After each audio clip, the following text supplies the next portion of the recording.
Hello and welcome to my session on eNav for the RYA training conference. My name is James Davies. I'm an instructor, trainer and examiner doing quite a lot with RYA training and running a small maritime consultancy and yacht management business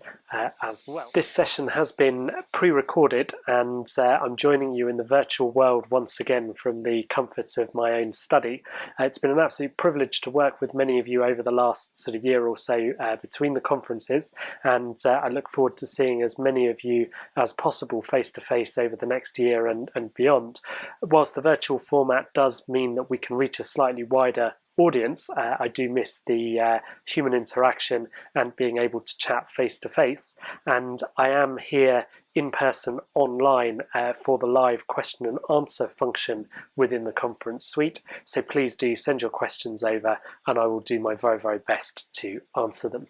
Any session that has the subject heading eNav can often evoke a certain amount of emotion from instructors and boaters alike, and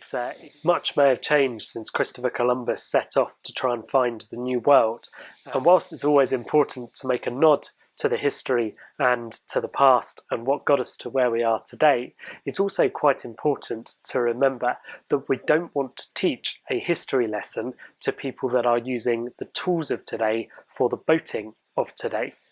This session is therefore going to look at specifically what are we going to teach when it comes to electronic navigation tools and aids, and perhaps how we're going to go about teaching them and using preset learning resources to equip the modern boater with the skills and principles that they need for the boating of today and tomorrow.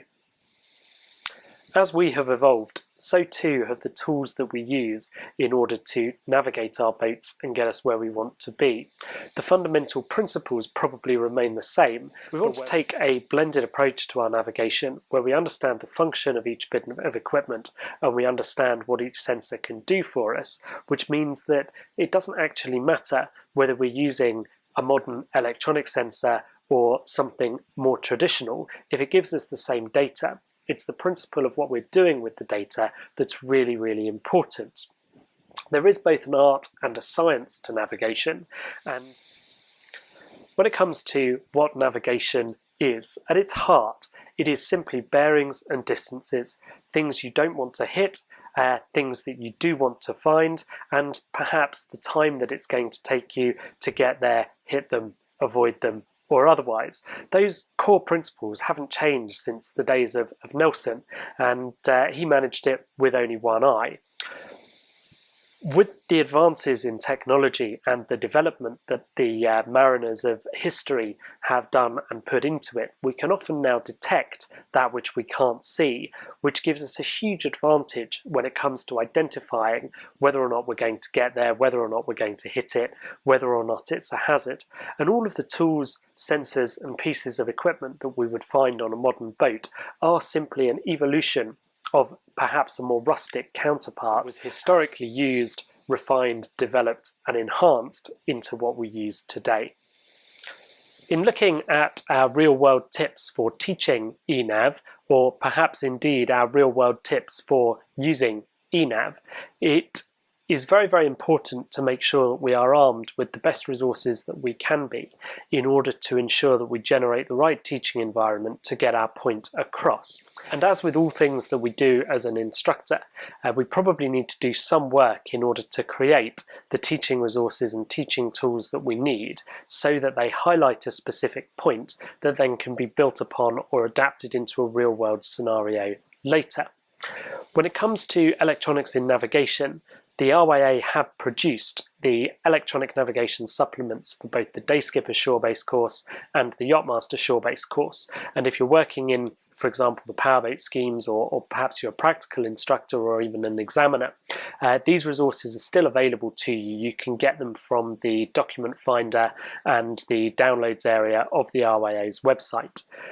And each one of them probably has more teaching points within it than indeed just the obvious that the questions are written around. APEM really fits so well into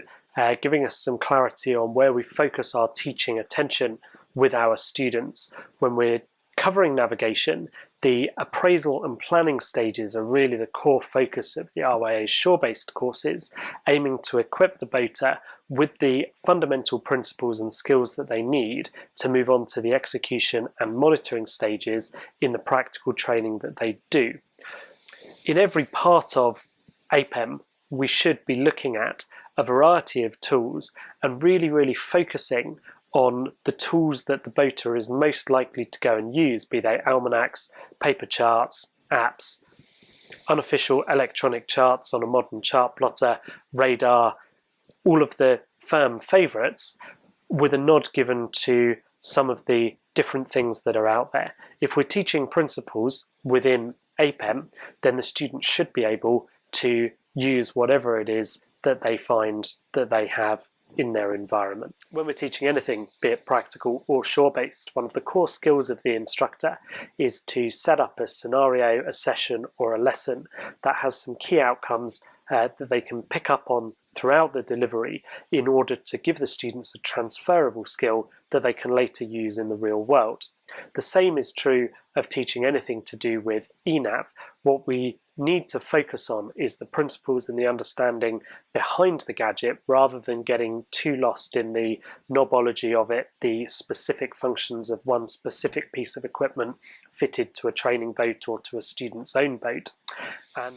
we're probably all fairly familiar with the disclaimer that pops up on a modern chart plotter, and the wording of this one is no different to those released by most electronic manufacturers. This product should only be used as an aid to navigation. It is the user's responsibility to ensure that only official charts, publications and notices to mariners are used when making decisions. And it's really important within the art and science of navigation to put that into context when we are teaching our students where the eNav devices fit into what we do on the water.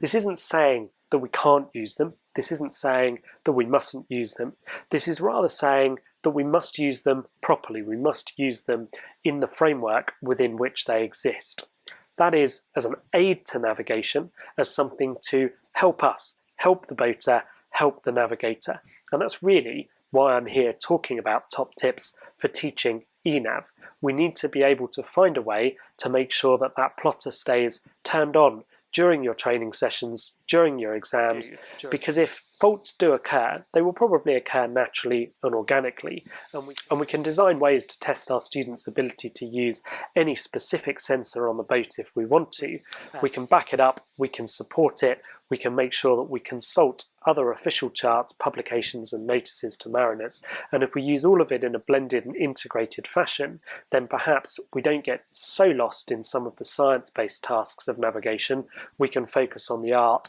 of producing one whole picture. When we find ourselves looking to go through the appraisal stage of a voyage, one of the things that we will probably look at, depending on where we are in the world, is the tidal data and the heights and times wherever we are going to start from, wherever we're going to end up, and anywhere on the way. The strength of a paper reads almanac, for example, as coming from an official supplier or an official verified source, can in fact be replicated with some of the apps that we use. So take this app, for example. Within the legal section of the app, it gives us some notices and some acknowledgements which go through details of what you can and can't use the app for, and crucially, who has contributed towards the app itself. On this particular app, nowhere does it mention where the tidal source data or the weather source data is coming from. So it would be very difficult to know whether the data that it's showing us is verified or not. Moving on to another app, the section here where it goes through where the data has come from and the disclaimer and acknowledgements mentions that it's all come from an NOAA model, which is US-centric based on harmonic constants. Move over to the IMRE Tides Planner app, for example. Within the data details on the data copyright section, it identifies that the data here is copyright of the British Crown and copyright of the UK Hydrographic Office. This means that to all intents and purposes, this data is in fact the same as that you would find in the Reed's Almanac. It also means that it will be the same data as that which you can find on the Admiralty Easy Tide website. It's worth noting that we probably don't have to go into long-winded secondary port calculations as early as maybe we historically did when we were teaching our students. So for a day skipper shore-based or practical candidate, for example, making sure that they have an awareness of the existence of secondary port calculations and perhaps even an overview of how to do them by inspection is all that we really need. It's detailed as a process within the Reed's Almanac. Maybe it frees a little bit of time up on our courses to teach them how to verify the data that's in front of them and why not all apps are bad, but an app that doesn't tell you where it gets the information from certainly isn't one that you should put much stock by. Sticking with the appraisal and planning stages of APEM, the next feature that deserves a nod is auto-routing. And where does that fit into the art and science of navigation? Well, in terms of the science of navigation, when you put a start and a finish position into a chart plotter, which is, as a navigator, one of the tasks that you would then need to do is to figure out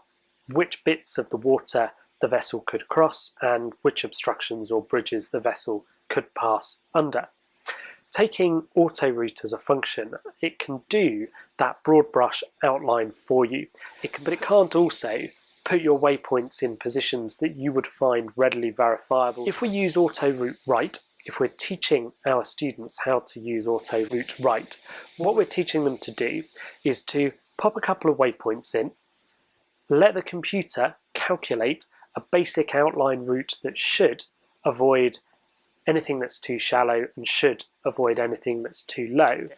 At the same time as we're doing that part of our appraisal and our planning, what we're doing is we're creating a whole list of pieces of information that could be valuable to us when we move on to the execution and monitoring stage of the voyage. If teaching efficiency as a principle at, for example, powerboat intermediate or day skipper level, really helps us then move on and develop as a skill the manual calculation of a course to steer, perhaps when we get as far as Yachtmaster Coastal, Yachtmaster Offshore, Advanced Powerboat Certificate of Competence level.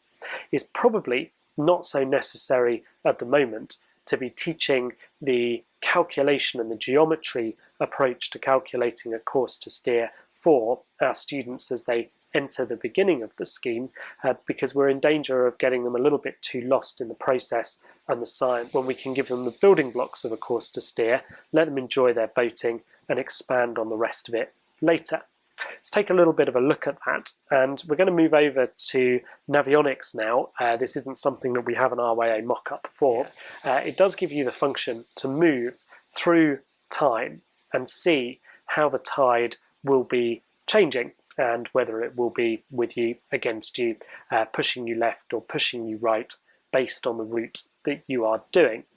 It's probably enough at the lower ends of the scheme for the candidates to have an awareness of that effect of the tide. If they know that they will have to point slightly more to starboard, slightly more to port, and they can make a rough by inspection calculation of how much they need to point to port or how much they need to point to starboard, then they can use, for example, the course over ground function on the chart plotter to give them an indication of whether or not that's been successful. And if all of that is figured out in the appraisal and planning stage, it won't come as a surprise to them when they move on to the execution and monitoring stage to see that their heading and their course over ground are different.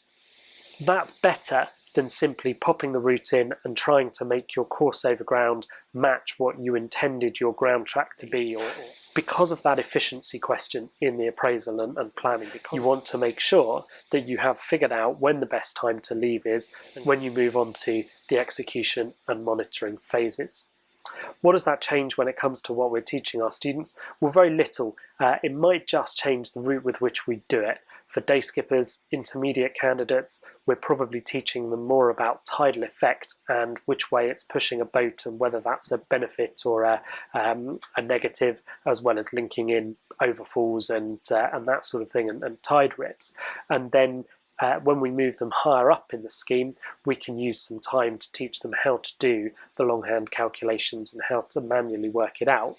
Within the art and science of navigation then, The art is understanding the importance of what we're doing and the importance of good time management. The exact detail of the geometry of a triangle, we can save that for the further levels of the scheme. The bits to really stress when it comes to this session on the top tips for teaching eNav is that it's important to remember that it can only help with the science-based bits of navigation, and it must be driven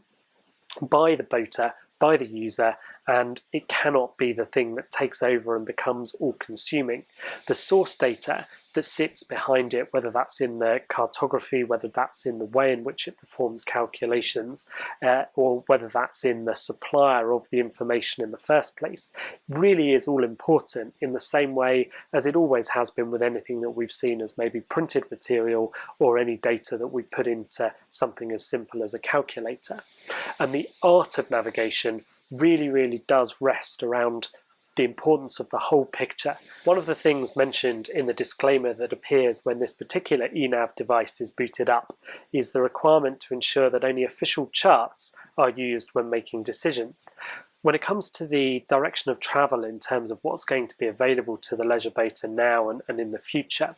if we were to look at the requirement to fit ECDIS, for example, to every leisure boat, that simply wouldn't be feasible. Various projects do exist that are aiming to create some sort of standard for unofficial electronic charts aimed at the leisure user. Until that time, we are looking at making sure that anywhere that we go where we require that level of precision or accuracy from our chart, we are consulting an official source. When we're justifying that to our students and when we're looking at it, it's important to ensure that not only is it based on the data coming from a source that is held to a certain standard, but we highlight the differences in what is shown, what isn't shown, and the net benefits and gains from certain features. Take this example where we have a vessel operating using radar. Here we've got the vessel in the middle of the screen over there, slightly offset backwards, which is fairly common with radar, and we've got the range rings and the outline that appears over the top of the land in a slightly darker orange is representative of a picture that you might get with a radar unit. What's really interesting and is a top tip for drawing out with your students is that the cartography, the underlying charts, contain absolutely no topographical data. There are very limited features displayed on the land, and the relief of the land is not shown at all. Now that is a little bit of an issue for us in the appraisal and the planning stages of the voyage, because with radar being such a key navigation, pilotage and position verification tool, again, something that we should be teaching our students, identifying areas where we're likely to be able to get a good radar fix would be a fundamental part of the planning stage of the voyage. So, of course, the cartography that is available when our boater or our student is at home might be very different to the cartography that's available when they're on the boat. That if they're doing the appraisal and planning and the best that they've got available is an app, but they can also use it for producing a set of verifiable waypoints that are exactly where they want them. Recognizing the limitations of most tablet devices or computers that aren't fully integrated into a vessel's system with all of the associated sensors, the best thing that they can do would be to export the route across to the vessel's system when they arrive. The knobology, the buttons, the controls might be different depending on which system you're looking at, but in short, any of the sort of apps that are out there will usually have some sort of export function where you can put them into a multitude of different formats, email them, share them using Bluetooth, share them using Wi-Fi, share them using a cable, and it should be becoming increasingly clear that the art of boating does rest very firmly with the boater. It might simply be the case that for some of the science of the boating, we've developed a product that helps us get to our answer faster or takes some of the legwork, grunt work, mathematics, whatever you want to call it, out of the equation for us. Is we're not looking to dilute any of the principles or any of the components that make up safe boating and seamanship. What we are looking to do is cut out some of the history of navigation and cut out some of the often fraught processes, such as overly intricate calculations. Was good. As a key fundamental teaching principle, we want to make sure that we teach our students that everything that they do while they're executing and monitoring a voyage will rest on having a really, really good appraisal and plan that they have designed themselves and put features in, such as verifiable waypoints, details of hazards, details of duration, expectations, etc., that they can then refer to when they are trying to figure out whether or not they're on track and whether or not they're still safe. Looking at those first principles of direction and distance, modern eNav screens can give us an absolutely phenomenal amount of data, and when we are in the execution and monitoring stages of any voyage, interpreting that data and understanding what it really means is really, really key. There's absolutely nothing in here that isn't a principle that was designed by some sort of navigator at some point, and indeed quite a lot of the things that modern eNav devices do in the leisure industry are designed by RYA instructors and trainers and examiners. So breaking that down, understanding what it is and understanding what it means, is kind of key to the top tips of what we're teaching our students and what we're doing with them to get them to prepare for the real world. So this particular picture that I'm now in front of has an absolutely phenomenal amount of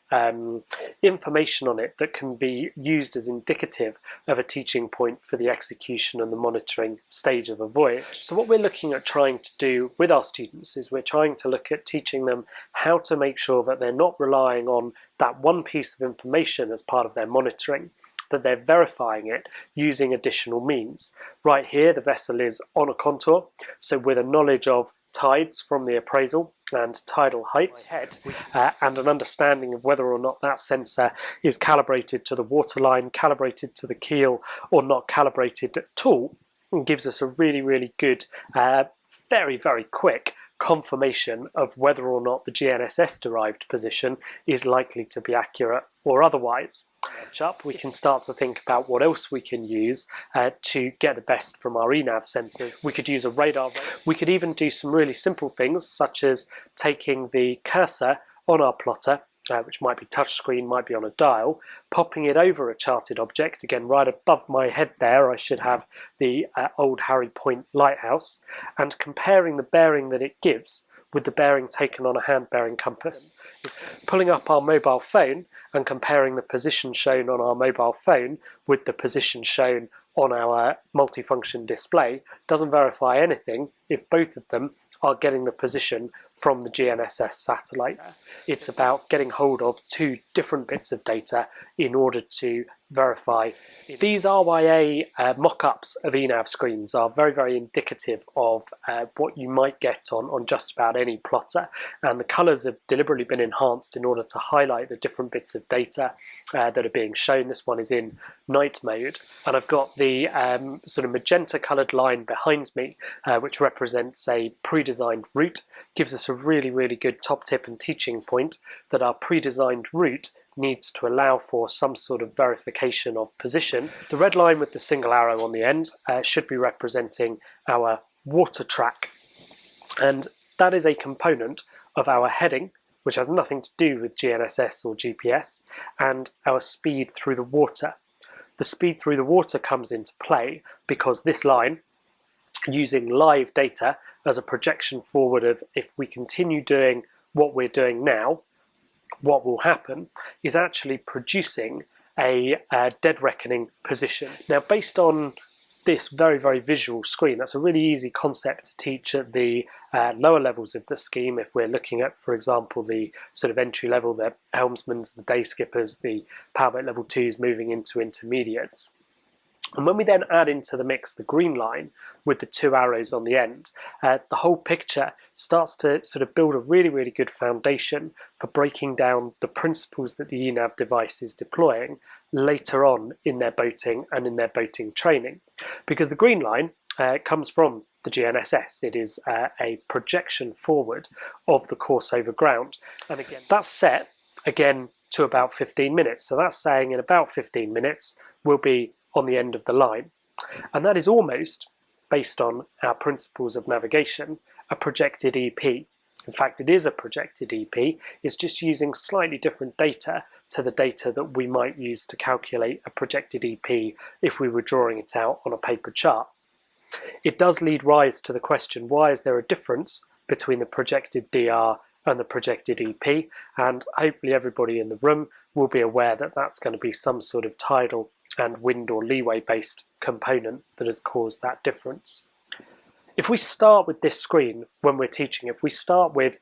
this very RYA eNav resource and we start to break down where the data that it's showing us is coming from and why the data that it's showing us shows what it is, and we use the correct terminology with the ground track, with the water track, speed through the water, speed over ground, course over ground, heading, etc., then as our students absorb that terminology and those principles, it actually makes it significantly easier for us to teach them longhand what to do if the equipment breaks down, if the equipment fails. So having taught them using this screen here, where the heading and the water track comes from and where the course over ground comes from, and that the difference between the two is going to be some sort of tidal and leeway component, if we get into a situation where they have, for whatever reason, a position fix lost through the GNSS receiver being covered up, faulty, corroded, it's unlikely to be somebody turning all the satellites off. That would be very hard indeed these days, but interference can, does, and probably will happen. If they get a screen like this displayed and they're aware that the heading data and the speed data is coming from two different sensors that are independent to the GNSS-derived position and the GNSS-derived course over ground, it becomes a lot more straightforward to build on top of that the principles of working up an EP, for example, and popping down onto a piece of normal paper, it doesn't have to be a chart, a measured line with the heading and the boat speed on it. So returning to this original initial screen, by just using this one page, right down to an intermediate powerboat student turning up on day one of their course, or and perhaps they did a shore-based course years ago, somebody turning up for a day skipper shore-based course, somebody turning up for a day skipper practical course, helmsman, etc. If we can start to break this data down into its component parts and its layers, it gives us a huge amount of information that we can then use to teach the underlying principles and the underlying concepts later. The thing with eNav is it does give to some degree instant gratification, in as much as we would tend to just look at what we can see on a screen and perhaps be conditioned to try and blindly follow it. But if we can get them into the mindset of understanding where the data is produced from and why the navigators and instructors who help develop all of this sort of modern software that sits on these multifunction devices, why they thought that we might need it, and why they thought we might want it as boaters displayed in a certain way, then we can help to make them safer, because we can help them onto the art of navigation, which is interpreting the information that they see in front of them. On this particular screen, there is loads more. We've got a time right above my head again with the 0242 DST, so we've got time zones that we can introduce in a very, very easy way. We've got the depth up there, which comes from another independent sensor. We've got a man overboard button, we've got the position, we've got the labelled waypoints, we've got a menu button which will give us more. We're in night mode.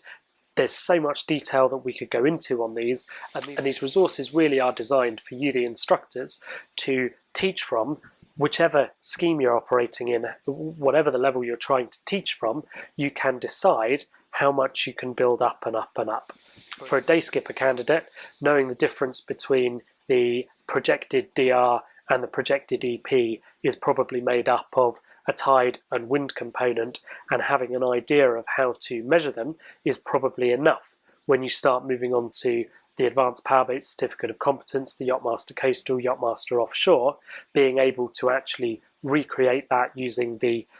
different but very, very similar data that we have available to us in almanacs and using a chart and knowing our vessel's speed will mean that they would be able to work up an EP that would give them a roughly right answer.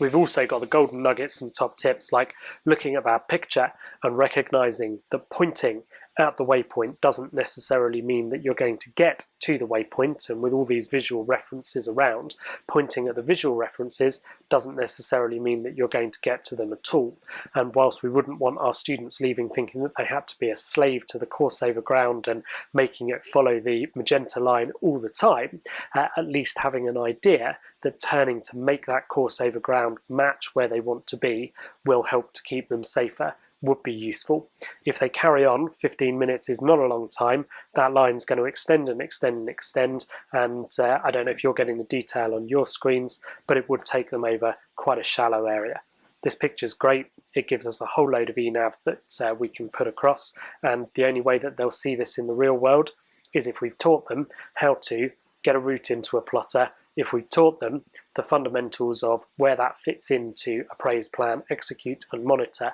and if we've designed training scenarios that show them similar pictures.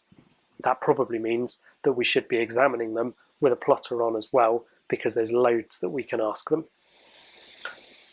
Now, where we should be reasonably familiar as instructors with most of the common sensors and inputs that might make up a typical eNav setup, such as the GPS, GNSS receiver, a compass, be that flux gate or magnetic, wind instruments, an echo sounder, a log impeller, radar, maybe even getting into cameras and engine monitoring controls. We're probably very aware as an instructor that the ability to overload ourselves, overload our students, overload boaters in general with information is ever present with the increasing amount of data that we can get up on a screen. How to interpret that data, especially when we're working with multiple layers, is very, very key. And when we're teaching navigation, teaching boating, teaching our candidates with multi-layered screens has its place, and that helps us to break into some of the kind of clutter and get into some of the information. But it is worth remembering to try and teach our students with individual components first. So perhaps just the chart plotter, then just the radar, then we can ignore it and we can move on to just a compass or just a log impeller and really focus on each bit of kit and equipment before we bring it together. That also makes the job much, much easier for those of you that are examiners, because if you're worried about my core message being don't turn the GPS off, make sure that they use it and are tested on its use, it gives you the wherewithal to design scenarios that test really specific techniques and really, really specific parts of a student's understanding and principles of navigation, and equally their ability to draw them all together rather than relying on any one in particular. When it comes to radar, this is probably one of the most critical eNav sensors that we need to develop and enhance our teaching of. I am confident that I'll be getting some questions in the Q&A box on the current iteration of the radar course, and I'm going to shelve that for now and just sort of look at what we should be teaching on our shore-based courses, what are our practical courses, and on our exam preparations, to just highlight exactly why I keep sort of mentioning exams and things. A lot of this is driven by the MCA and their requirements, and on an exam a candidate should be tested on radar at every level on the CACs, and if they have no knowledge of radar, that would be grounds for them failing an exam. That doesn't mean that they have to understand the mechanics of radar, how it works, the frequencies or anything like that, but an understanding of basic setup, basic use for navigation, and specifically basic use for collision avoidance is really, really key. We do have some eNav resources showing static radar screens. For example, we've got a lovely overlay screen which has some of the land on some of the relief. We've got a disparity between a vessel detected by radar and a vessel detected by AIS, which highlights the requirement to trust the radar as primary data more than AIS, which is transmitted and received data. And we'll probably come back to this picture in a moment and have a little bit more of a look at it. For now, the resource that I want to take a look at is shortly to be going up on the document finder on the RYA training support website, but for now is only available to people doing a YMI course or YMI reval. And this particular video is also available as a presentation download. I'll try and get them available after the session. I'm not going to sort of go through this video to the nth degree, because, as I say, it will be made available for download, and Craig Burton from the RYA, who produced the video, does a very, very good job of explaining it. But that real-world top tip of using something as simple as your hand on a radar screen to work out the relative motion of a vessel could be a huge bonus when we're deploying these eNav tools in a collision avoidance scenario. From a navigation perspective, I've already mentioned that a lot of charting, for some reason, electronic charting has lost the relief of the land, and that's no longer displayed, which is a shame. But it's worth noting that if we look at radar in its sole form, where we just have a radar screen, whereas with a compass we would do a bearing, with radar it is very much worth emphasising to our students that we always look at a range, because with this picture here, if we take that principle of using a series of radar ranges, or we can introduce the concept of using multiple methods to verify position or to obtain a position. Here, though, things are a little bit simpler, they're a little bit faster. What we've got is the vessel shown in the bottom corner of the screen here. It's sat on a contour. What we have got is the outline of the land seems to match in all the areas the radar return itself. The radar's sort of very clearly identifying the land there. So this tells us everything that obtaining a 3-point range-based fix from radar and transferring it to a paper chart would tell us. But you've got an awful lot of teaching points that come out from just one picture that again let you break down every single layer that you've got and build on the principles of radar for navigation, radar for collision avoidance, and then put them into the sort of picture that your boater is likely to see. A more advanced skill that we could put into play practically and get our students to practice if they had a sound understanding of the principles of navigation and the principles of radar is that of parallel indexing, which is where we use either a coastline or a single point of reference, such as a landmark or raycon, to set some parameters that we can follow using our radar system. Now, this is something that would only really work in our execution and monitoring stage if we'd been through it in our planning and appraisal stage. For example, if we knew that we were going to come into this particular harbour here and we got sections of the route that ran a certain distance roughly parallel to the coastline, we could set that up as a parameter in our plan so that while we were executing the voyage, we could set the range ring on our radar to give us a marker that we could run down the coastline as shown on the radar rather than the coastline as showed on the chart, to keep us that set distance away from it. We can use exactly the same principle if all that we've got is one particular landmark. For example, in this case, we've got the Cowshot Tower. This is the sort of concept that we might want to drop in to our students if we were, for example, preparing them for an examined certificate of competence and encouraging them to deepen their knowledge and understanding of radar as an eNav tool. When it comes to where that fits into appraise, plan, execute and monitor, and specifically the execution and monitoring, radar can help you to identify when it's time to change course or wheel over point, when it's time to move to a different position. It can also help you monitor your proximity to hazards, your proximity to land masses, and all of that will have been defined as preset parameters in the appraisal and planning stages of your voyage. A certain amount of information that you need for that But when it comes to eNav, radar is among the most reliable and vital parts of monitoring position, and it can be really, really effective in executing a passage against some planned sort of radar features.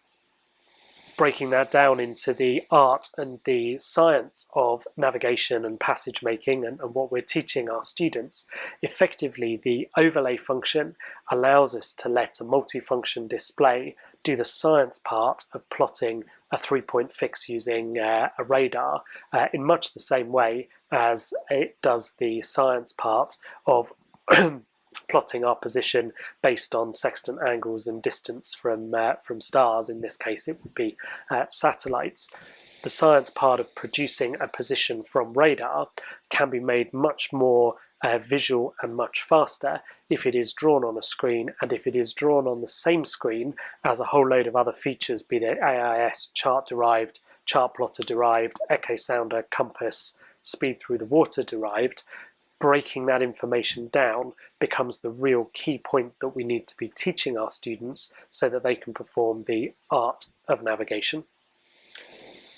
Of course, when it comes to information overload and having all of these different eNav sensors feeding into potentially just one device, the temptation might well be there to try and turn various functions, various features off and limit them and remove things from the screen. Is that in the circumstances where you want less data, most modern multifunction devices and displays have the ability to give you two sets of information at once, or two screens at once. And whilst these two look very, very similar, on an ever bigger screen, it can be really, really worthwhile to have the at-a-glance data to give you the top-level overview on one side, combined with the low-level detail data on the other side for when you've got more time and when you want to really delve into something or dive into something. As a top tip, it just is a useful trick on a gadget that can help a student out. So we're coming towards the end of my session now. Hopefully you haven't given me too hard a time in the Q&A part of things. I will try and stay on as long as I can for the Q&A as I'm working through it, but I'm aware that quite often I will just get cut off.